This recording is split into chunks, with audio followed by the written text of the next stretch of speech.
OP, reflexiones al hilo sobre comunicación y opinión pública, con Damián de Glaube y Carlos Lazzarini.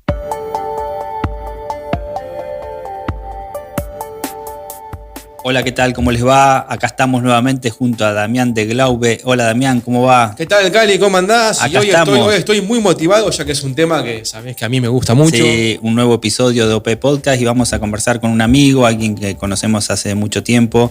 Se trata de Lucas Romero, el director de Sinopsis Consultora. La verdad que... Nos debíamos este ping-pong con Lucas. Teníamos muchas ganas de conversar con él, profundizar un poco en algo que él trabaja muchísimo, que tiene que ver con los estudios de opinión pública, ¿no? Y que venimos hablando mucho en OP de esto, el primer capítulo allá hace unos años con Clayman, Celia, sí, con sobre Paula todo en la Suárez. primera temporada, sobre todo tratando de detectar los cambios que se van produciendo. Exacto, con porque Tatiana arrancamos Reaño. antes de la pandemia y en el medio pasaron cosas y se fueron modificando, ¿no? Esto es lo que tiene, digamos, la ciencia que tiene que ver con el estudio de la opinión pública, que va amoldándose a los cambios sociales. Exactamente, además muchas cosas, desde los costos hasta el tema del dato y el análisis. Sí, y Muchos además puntos donde está interesantes. la gente, cómo hacer para que la gente, con el cambio social que hay, encontrarla, dónde se mueve, dónde conversa, y cómo lograr que conteste aquello que queremos consultar, ¿no? Totalmente, y algo que analizamos con Lucas y que también a veces en Twitter él plantea es esto, también los liderazgos, ¿no? Cómo se ven influidos por esta interpelación constante de la opinión pública, cómo va la cosa, ese VIP que ya no es tan VIP. Ahí vamos entonces en la conversación con Lucas Romero, aquellos que nos siguen y que usan estos podcasts también para capacitaciones, para cuestiones pedagógicas, lo van colocando en estudios de opinión pública.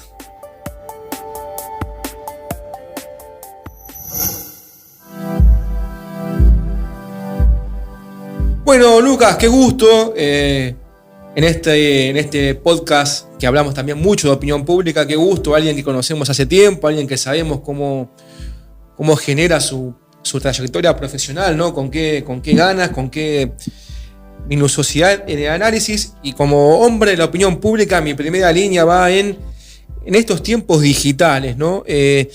Cambian un poco las metodologías y la medición utiliza mucho internet. ¿Cómo ves vos que la practicás, esta nueva tecnología, ¿no? A veces con sus complicaciones, con sus beneficios?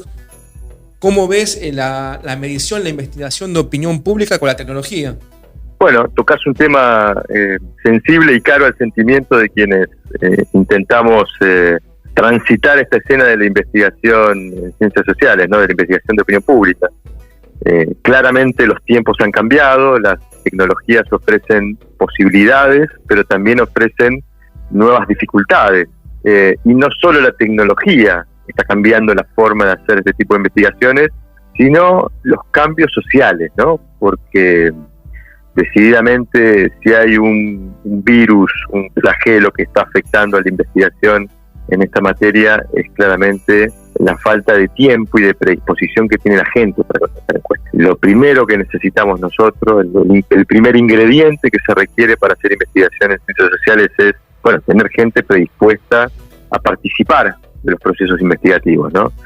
Y ahí estamos viendo caer las tasas de respuesta de las encuestas dramáticamente, un fenómeno que está explicado por múltiples razones, ¿no? En primer lugar, una sociedad, insisto, mucha más demandada, mucho más estimulada, con menos tiempo, con menos predisposición a prestar tiempo a este tipo de investigaciones. Por eso yo digo ahí, me parece que la investigación va a tender cada vez más a trabajar con incentivos. Claro. Necesitamos generarle a la gente un incentivo para la participación, porque eso mejora mucho las tasas de respuesta y como ustedes bien saben, las tasas de respuesta son tremendamente nocivas para el trabajo muestreo.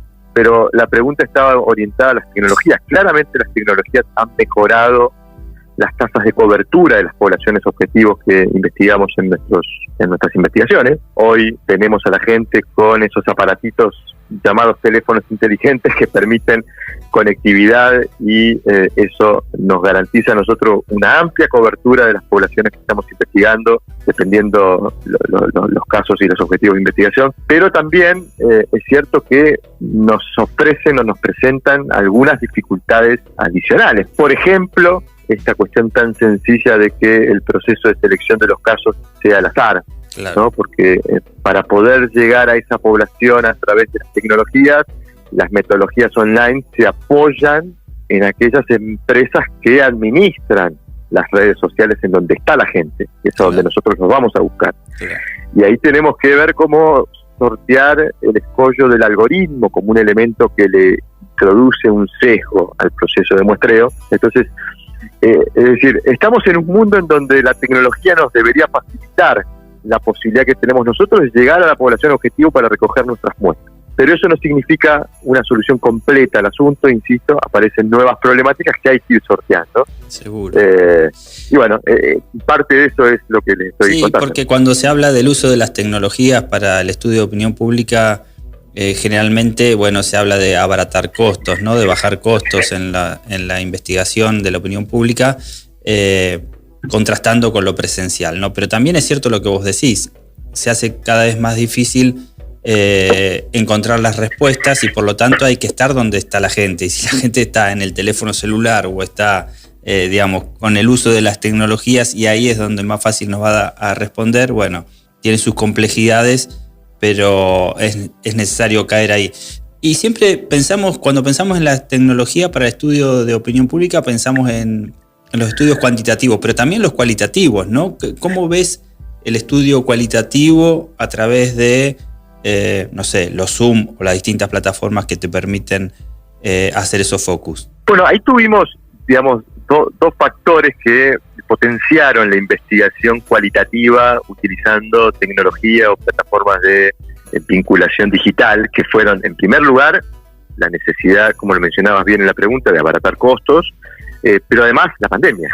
La pandemia puso a la investigación cualitativa frente a la necesidad casi sin solución de llevar las técnicas a plataformas digitales, a plataformas virtuales de encuentros, sean entrevistas personalizadas, sean grupos focales, y eso obviamente empujó naturalmente por una cuestión de fuerza mayor a desarrollar nuevas formas de implementación de esas técnicas cualitativas, ¿no? ¿Esas nuevas formas vinieron para quedarse, Luca? Yo creo que sí, porque efectivamente el contraste entre costos es muy marcado, entonces eso permite un desarrollo mucho más vasto de la técnica. Obviamente que, estás introduciendo un cambio estructural en el procedimiento de la técnica, porque la presencia particularmente hablando de grupos focales, ¿no? La presencia de personas en un mismo espacio es lo que genera o favorece que se presten ciertas dinámicas y que forman parte del elemento sustantivo de la técnica, pero da la impresión de que son, avances que han venido para quedarse. No me queda claro si van a desplazar definitivamente a las formas presenciales, pero por los costos, por la practicidad, pero insisto también en este punto, ¿no? Por la facilidad con la que los participantes pueden tener predisposición y poder participar efectivamente.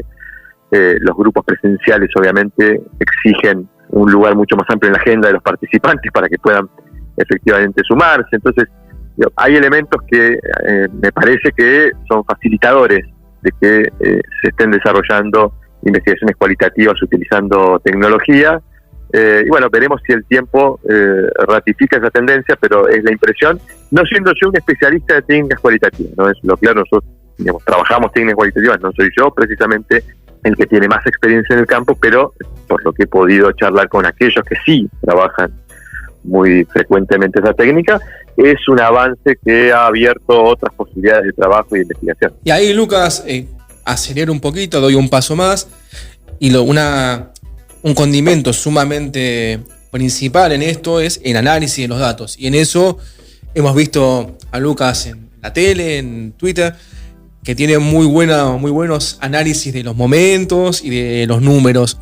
Y ahí voy un poquito más. ¿Estamos, Lucas, en un tiempo donde la opinión pública ya no tiene paciencia? Si bien sí tiene institucionalidad, ya que los procesos se completan, estamos en tiempos donde la paciencia se agota muy fácil y se generan demandas que no son, respondidas por el sistema político, y la opinión pública es casi ya inmediata en en sus expresiones negativas? ¿Estamos en un continente así? ¿Cómo ves estas nuevas disposiciones políticas? Déjame responderte en dos planos, ¿no? Porque la pregunta creo que tiene dos planos de abordaje. Uno es el coyuntural y otro es el estructural. En lo coyuntural, la región y la Argentina está atravesando un momento de tensión de la representación política porque frente a la ausencia de resultados lo que hay es insatisfacción ciudadana. Es una sociedad más impaciente, una sociedad que siente que no se le están resolviendo sus problemas, y eso obviamente la predispone con una mirada crítica hacia el sistema político, hacia la dirigencia política e incluso hacia las democracias, ¿no?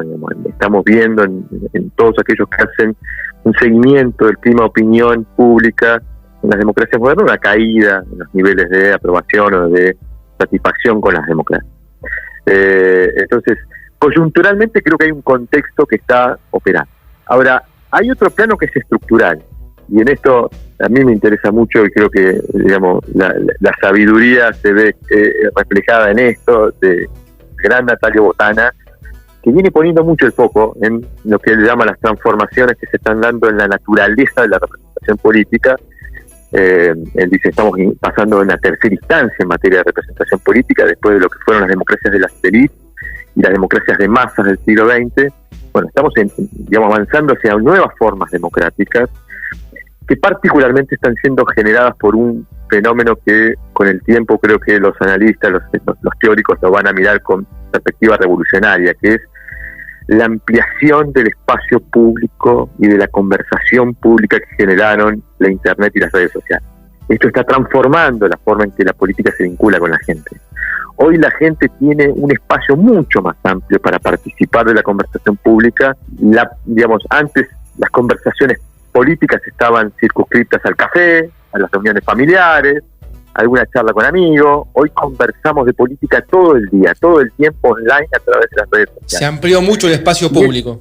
Exactamente, se amplió el espacio público, hay mucho más espacio para conversar sobre estos temas. Y yo te diría que lo que más me llama la atención de este cambio revolucionario en la forma en que se relacionan los dirigentes y la gente es, una dirigencia política que se ve mucho más interpelada por la sociedad. Y pongo un detalle puntual que me llamó la atención, pero tiene que ver con esto. Fines del año pasado, se produjeron los cambios en el Congreso reflejando el resultado electoral. Empieza a haber una nueva dinámica en el Congreso con estos cambios.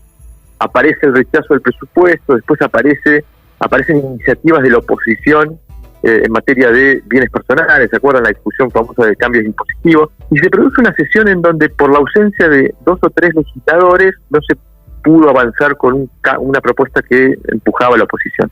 La consecuencia de eso es que esos dirigentes terminaron interactuando en las redes sociales con sus votantes, explicando los motivos de por qué no habían ido. Entonces, yo traje ese episodio y lo conecté con esto que les estoy diciendo. Y fíjense el cambio revolucionario que produjo las redes sociales, ¿no? Sí, sí. La dirigencia política online, siendo interpelada por sus votantes y reaccionando, o sea, dando una respuesta, un evento de accountability impresionante.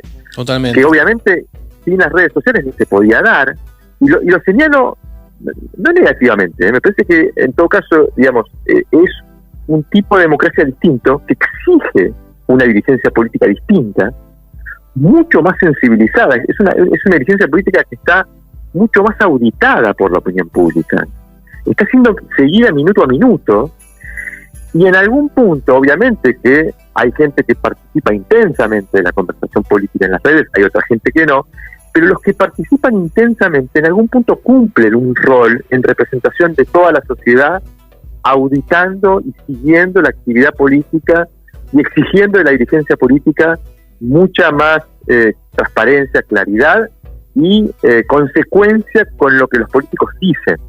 Entonces es más difícil hoy ser político en estas condiciones, con el universo de las redes sociales generando esta ampliación del espacio público de lo que era hace 30 años, donde los políticos se sentían menos interpelados. Bueno, esto está cambiando en la naturaleza de la representación política, y obviamente tiene que haber una respuesta de la organización política, de los partidos políticos frente a estos cambios, de generar dirigencias que estén digamos, mucho más a tono con estas nuevas formas de representación. Y bueno, en un contexto, insisto, vuelvo a lo coyuntural, difícil para la región, para la Argentina, bueno, se pone mucho más en evidencia estas tensiones que nos presentan las nuevas formas de vinculación de la gente con la política y de representación política.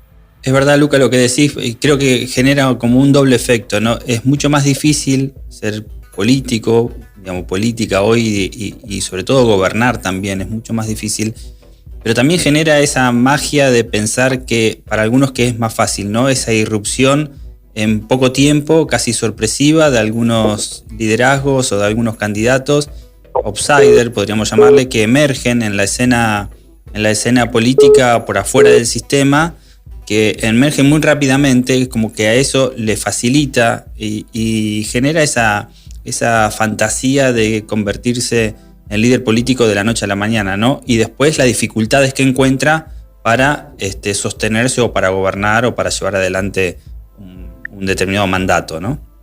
Exactamente. El sistema tiene que estar preparado para que irrumpan y emergen este tipo de liderazgos espontáneos, disruptivos, que de un día para otro ganan mucho protagonismo. Esto, obviamente, las condiciones facilitan que esto ocurra, pero claro, el sistema necesita reglas, digamos. En definitiva, un sistema político es un conjunto de reglas. Intenta ordenar la forma en que la sociedad participa del proceso colectivo de toma de decisión. Entonces, los partidos son un instrumento central en esa función, en tratar de canalizar y ordenar la demanda, incorporarla al sistema y que el sistema pueda dar una respuesta. Ahora, ahí es donde yo digo, tiene que haber, en ese sentido, una reacción de los sistemas de partidos frente a estas novedades en materia de representación. Pero también es cierto que, si bien esto pudiera plantearse como un riesgo, la emergencia,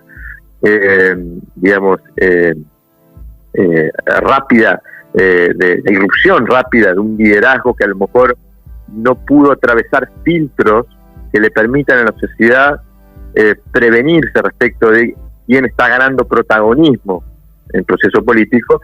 Bueno, también el hecho de que las redes sociales, insisto, sean una especie de gran auditoría sobre la acción de los políticos, bueno, también produce que naturalmente se generen anticuerpos. Pongo un ejemplo, digo, estamos viendo en este momento la irrupción de una figura muy particular como es la de Javier Milei, lo hemos visto en los últimos meses de opinión pública, con niveles de apoyo y adhesión electoral significativos. Ahora es un dirigente que se vio expuesto a esta realidad que estoy comentando, ¿no? Sí, entonces se vio expuesto a tener que explicar todas sus posiciones, y empiezan a aparecer posiciones que son posiciones que no tienen el acompañamiento mayoritario de la opinión pública, y ahí empieza a haber dificultades para su liderazgo o para sus aspiraciones, ¿no? Uh-huh. Empieza a tocar algunos temas que forman parte de su pensamiento y que no tienen el acompañamiento de buena parte de la sociedad, y empieza a haber, digamos, una reacción a esa irrupción, que bueno, veremos hasta dónde tiene consecuencias para sus aspiraciones, pero se ve claramente allí como hay una irrupción que a lo mejor en otros tiempos no se podía dar. El sistema no permitía que irrumpan, digamos, tan repentinamente este tipo de liderazgos. Hoy las redes sociales lo permiten, pero también las redes sociales son, digamos, una escena en donde esos liderazgos se ven auditados, y hay ciertamente mecanismos de control social que aplican sobre si esos liderazgos tienen posiciones que no son compartidas por el grueso de la sociedad.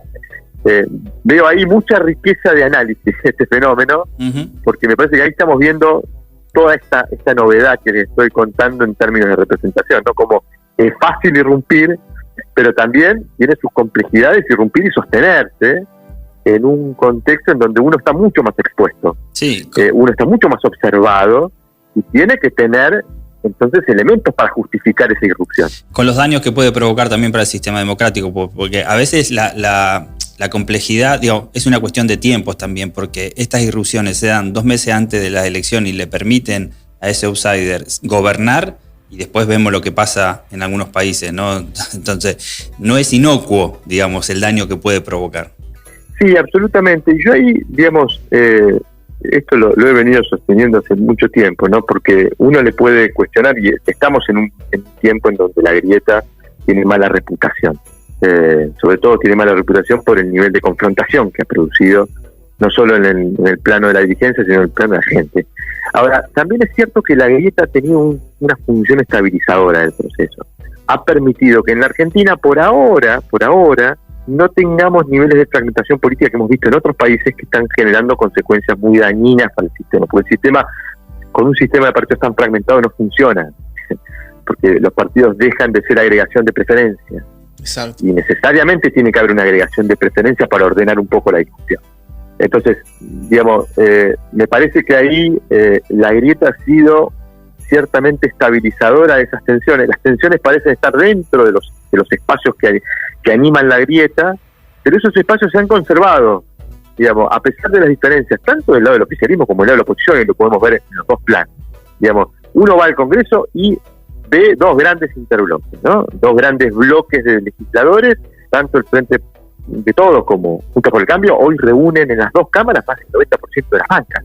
Hay que irse a comienzos de este periodo democrático, allá por el 83, para encontrar una situación tan similar, digamos. Entonces, veremos cuánto aguanta la grieta, esta coyuntura económica tan compleja que pone a la sociedad muy inquieta, muy enojada. Veremos si esta tendencia de concentración del voto en dos grandes espacios se ratifica el año que viene. Venimos de 2019, que fue el punto más alto de esa reconfiguración de la escena política en dos grandes espacios. Casi juntan el 90% de los votos, Juntos por el Cambio Frente de Todos.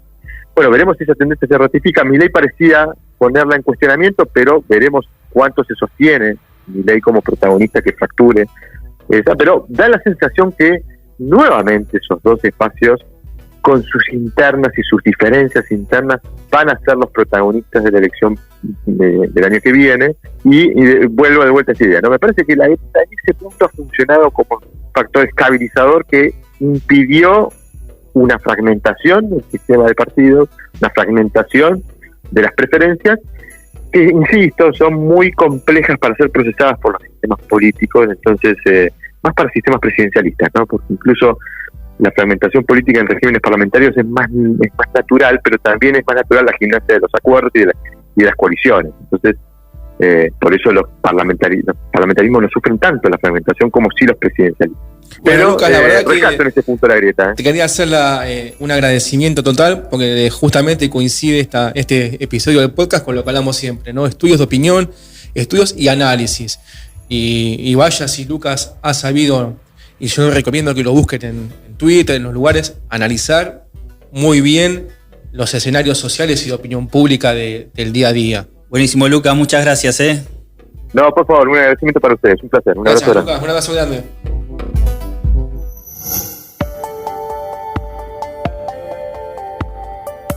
Bueno, Cali, yo quedé motivado, sabés que es mi tema. Déjame hacer una aclaración, Damián, porque vos sabés que a este podcast lo escuchan de diferentes países. ¿En cuántos países más o menos estamos? 17 países. 17 países. Estamos, algo que si lo hubiésemos dicho en esos cafés hace unos años, en el comienzo de lo que después fue OP, claro, no lo soñábamos. Nos pasa que inmersos en la conversación y muy motivados con estos disparadores que tiraba Lucas, hablamos de Javier Milei. Contémosle a todo el mundo, por si no lo saben, que Argentina. Es, claro, un emergente antisistema de la política argentina. Desde el liberalismo, una teoría que no suele ir por ahí. Exactamente, y que cuando habla de dos grandes coaliciones que se enfrentan, sobre todo en el Parlamento y demás, habla de la coalición gobernante del peronismo, kirchnerismo y demás, y la coalición opositora que gobernó hasta 2019, ¿no? Exactamente, así con también componentes de peronismo, radicalismo. Exactamente, vale estas aclaraciones para... que nos pongamos en mapa. Exactamente. Pero bueno, muy interesante, muy bueno me pareció.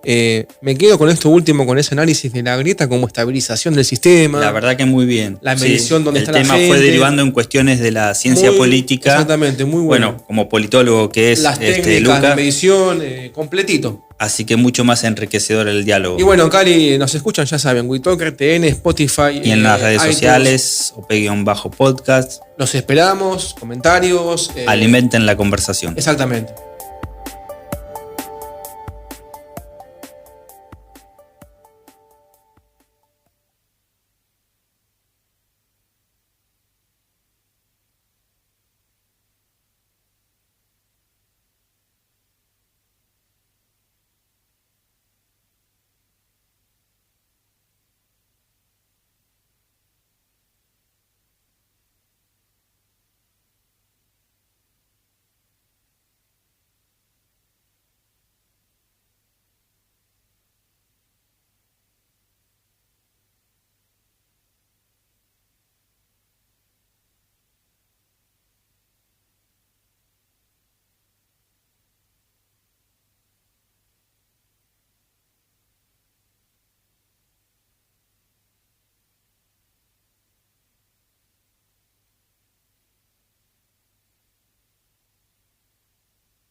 Escuchaste OP con Damián de Glaube y Carlos Lazzarini.